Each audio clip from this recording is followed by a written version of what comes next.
जय भीम नमो बुद्धाय साथियों। दोस्तों, आज की अपनी इस वीडियो में हम आपको बताने जा रहे हैं कि अगर बाबा साहब डॉक्टर भीमराव अंबेडकर ना होते तो चमारों दलितों का क्या होता और दलित चमार हमेशा नीच अछूत बने रहते। तो चलिए दोस्तों, जान लेते हैं अपनी इस वीडियो में। दोस्तों, डॉक्टर अंबेडकर ने अपना पूरा जीवन चमारों के अधिकार और समाज की कुर्तियों जैसे ऊंच नीच भेदभाव के लिए बिता दिया और जीवन भर संघर्ष करते रहे। और दोस्तों, सबसे महत्वपूर्ण बात तो यह है कि भारत देश को एक संविधान दिया और जिसमें सबको एक समान हक मिला। दोस्तों, बाबा साहब के जितने भी महान कार्यों का उल्लेख किया जाए उतना ही कम है। दोस्तों, बाबा साहब अंबेडकर पहली बार 19 दिसंबर 1946 को बंगाल से जीतकर आए, संविधान सभा में आए। लेकिन उसके तुरंत बाद भारत देश का बंटवारा हो गया। जिस संविधान सभा सीट का डॉक्टर अंबेडकर प्रतिनिधित्व करते थे उसे पाकिस्तान को दे दिया और इससे अंबेडकर का निर्वाचन खत्म हो गया।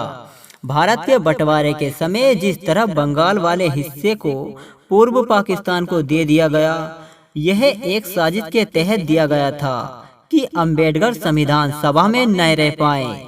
इस साजिश को ध्यान में रखते हुए डॉक्टर अंबेडकर वापस 14 जुलाई 1947 को बम्बई से जीतकर आए और इस जीत के संबंध में यह कहा जाता है कि दोबारा बम्बई से चुने जाने में कांग्रेस ने साथ दिया था। और जबकि सच्चाई यह है कि अंबेडकर संविधान सभा में नहीं आते तो भारत का संविधान नहीं बनता। दोबारा जीत के बाद यह घोषणा की थी कि 15 अगस्त को अंग्रेज भारत को सौंप देंगे। जब बंगाल की जीत के बाद अंबेडकर संविधान सभा के सदस्य नहीं रहते तो ब्रिटेन की संसद ने भारत की संविधान सभा का कड़ा विरोध किया। आखिर अंग्रेज को दबाने और विरोध को रोकने के लिए खुद नेता पंडित जवाहरलाल नेहरू को ब्रिटेन जाना पड़ा। उसमें ब्रिटेन के प्रतिष्ठित नेता चर्चिल ने यह कह दिया था कि भारतीय लोग संविधान बनाने के लायक ही नहीं हैं, इसलिए उनको आज़ादी देना ठीक नहीं होगा। इसके अलावा ब्रिटेन शासक अल्पसंख्यकों, इसमें एससी एसटी भी शामिल थे, कि अधिकारों को प्राप्त काफी गंभीर से था। डॉक्टर अंबेडकर का कहना था कि schedule caste water him Hindu नहीं है। इस बात पर ब्रिटेन की संसद सभा में खूब बखाड़ हुआ। बाद में हालात ऐसे हुए कि सभी अल्पसंख्यकों के अधिकार का सेटलमेंट नहीं होगा तो भारत का संविधान नहीं बन पाएगा और इससे मान्यता भी नहीं मिलेगी। ऐसे संकट में बाबा साहब अंबेडकर को बम्बई से जीतकर लाना कांग्रेस और पूरे देश की मजबूरी हो गई थी। और दोस्तों, यह भी कहा जाता है कि बैरिस्टर जेकर ने डॉक्टर अंबेडकर के लिए अपना इस्तीफा दे दिया था। जबकि सच्चाई यह है कि कांग्रेस के कुछ बड़े नेताओं के साथ मतभेद होने के कारण बैरिस्टर जेकर ने पहले ही अपना इस्तीफा दे दिया था।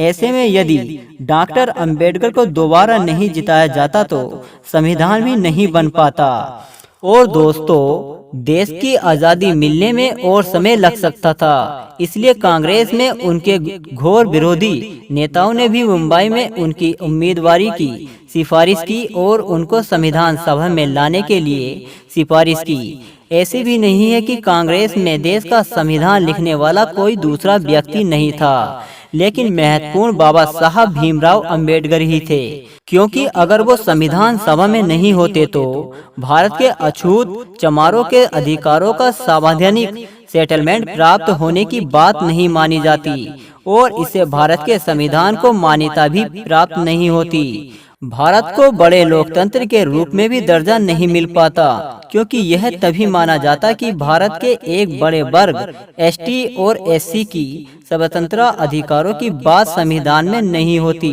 दोस्तों, बाबा साहब डॉक्टर भीमराव अंबेडकर का संविधान सभा में होना बहुत ही जरूरी था। चमारों दलितों के हित और चमारों के अधिकार की व्यवस्था को लाने में बाबा साहब भीमराव अंबेडकर का बहुत बड़ा हाथ और योगदान रहा। तो दोस्तों, आपको यह जानकारी कैसी लगी हमें कमेंट करके जरूर बताएं। जय भीम, जय भारत।